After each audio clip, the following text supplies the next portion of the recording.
वारंवार तक्रार म्हणजे कमेंट्स करतात, ते पोस्ट करतात. आज तक्रार दाखल करण्यासाठी काय सांगू?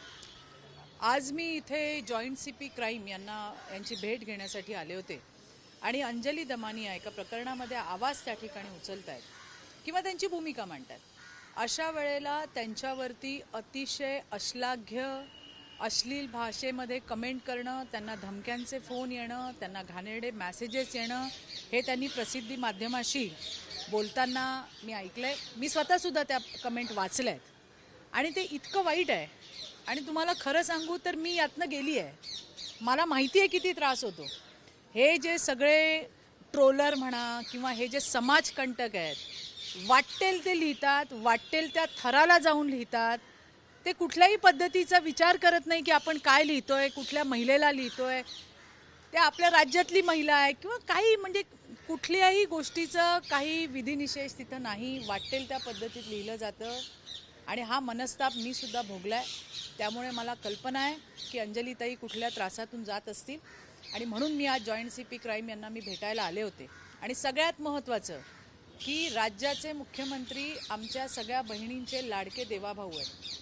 महिलांची इज्जत, महिलांचा सन्मान, महिलांना आदर ही देवाभाऊंची टॉप प्रायोरिटी आहे. आणि त्यामुळे मला विश्वास आहे, कालही त्यांनी सांगितलं, कालही स्वतः मुख्यमंत्र्यांनी सांगितलं अंजलीताईंनी याबाबत पोलिसांमध्ये तक्रार करावी, आम्ही ताबडतोब त्याच्यावरती ॲक्शन घेऊ. आजही मी पत्र दिलेलं आहे आणि तुमच्या माध्यमातून मी थोड्या वेळाने अंजलीताईंना फोनही करणार आहे की पोलिसांना जे मी वाचलेले स्क्रीनशॉट, जे बघितलेल्या कमेंट्स होत्या त्या सगळ्याचे स्क्रीनशॉट दिलेले आहेत. पोलिसांनी त्यांची कार्यवाही सुरू केली आहे. त्यामुळे अंजलीताईंनी स्वतः यावं किंवा त्यांच्या प्रतिनिधींना पाठवून एकदा शहनिशा करून सही करावी आणि त्या ठिकाणी गुन्हा दाखल होईल. आणि त्या पद्धतीने हे जे कोणी समाजकंटक आहेत त्यांच्यावरती कठोरात कठोर कारवाई करावी अशी मागणी मी केली आहे.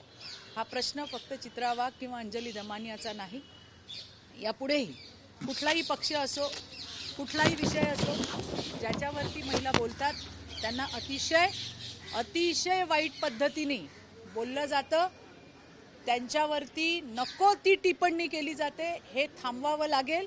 हे देवाभाऊच्या राज्यात चालणार नाही. मला विश्वास आहे की लवकरात लवकर हे जे कोणी समाजकंटक आहेत ते कोणीही असतील त्यांच्यावरती कारवाई होईल. यापुढे महिलेबद्दल, कुठल्याही महिलेबद्दल लिहिताना 100 वेळा विचार करावा लागेल अशा पद्धतीची शिक्षा यांना व्हावी अशी मी मागणी केलेली आहे. मला विश्वास आहे की देवाभाऊ त्याच्यामध्ये कठोरात कठोर शिक्षा करतील आणि पोलीससुद्धा त्यामध्ये आम्हाला सहकार्य करतील. काय सांगाल, आपण पाहू शकतो इंस्टाग्राम असेल किंवा फेसबुक असतील, एखादं नागरिक असतील किंवा महिला असतील स्वतःच्या प्रसिद्धीसाठी चक्क अश्लील व्हिडिओ व्हायरल करता येत, पण याकडे कसं पाहता? बघा, या दोन बाजू आहेत. ज्या हे करतात त्यांना स्वतःची प्रसिद्धी हवी असते, पण सामाजिक विषयांवरती एखादी दुर्दैवी घटना घडते आणि त्याच्यावरती आवाज उठवणाऱ्या, त्याच्यावरती काम करणाऱ्या महिलांना ज्या वाईट पद्धतीला सामोरं जावं लागतं, त्या महिलांची आणि या इंस्टाग्रामवरती स्वतःचं अंगप्रदर्शन करणाऱ्या महिलांची तुम्ही बरोबरी करू शकत नाही. या समाजामध्ये समाजाच्या बेटरमेंटसाठी काम करत असतात, एखाद्या विषयावरती आवाज उचलत असतात. आता या प्रकरणामध्ये राज्य सरकारने स्वतः लक्ष घातलं. तुम्ही बघितले, CID गठीत झाली, SIT झालेली आहे. कायद्याचं काम करेल आणि या बीडच्या जी दुर्दैवी घटना घडली त्याच्या गुन्हेगारांना लवकरात लवकर शासन व्हावं, कठोरात कठोर शासन व्हावं, याच्यासाठी मुख्यमंत्री प्रयत्नशील आहेत, कार्यरत आहेत आणि ते होणारच. कायद्याचं काम करतोय, पण ज्या पद्धतीने महिलांना ट्रोल केलं जातंय, त्यांच्याबद्दल इतकी घाणेरडी भाषा वापरली जाते, ही कधीही आम्ही खपवून घेणार नाही. आणि यासाठीच स्वतः मुख्यमंत्री देवाभाऊ यांनी सुद्धा यात लक्ष घातलंय आणि ज्यांनी अंजलीताईंवरती अशा पद्धतीने कमेंट केल्यात त्यांना कठोरात कठोर शासन व्हावं हीच आमची मागणी आहे. मॅडम, आपण जर बघितलं कल्याणमध्ये एका त्यातला जो आरोपी विशाल राऊत, मात्र आता कुटुंबाची मागणी, त्याला चेचून काढला पाहिजे. 13 वर्षाच्या मुलीवरती अत्याचार करून तिला मारून टाकलं. वाईट याच गोष्टीचं वाटलं की त्याची साथ त्याच्या पत्नीने दिली. अशांना जराही कुठेही दयामाया दाखवू नये, अशांना दयामाया दाखवू नये. कायद्याप्रमाणे कठोरात कठोर शासन व्हावं हेच मला या ठिकाणी वाटतंय.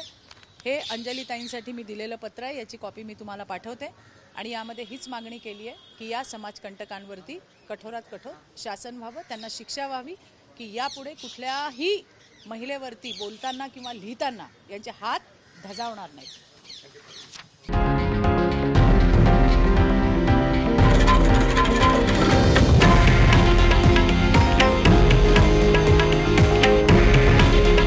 हे आहे देशातील नंबर 1 न्यूज नेटवर्क आणि आपण पाहत आहात TV9 मराठी.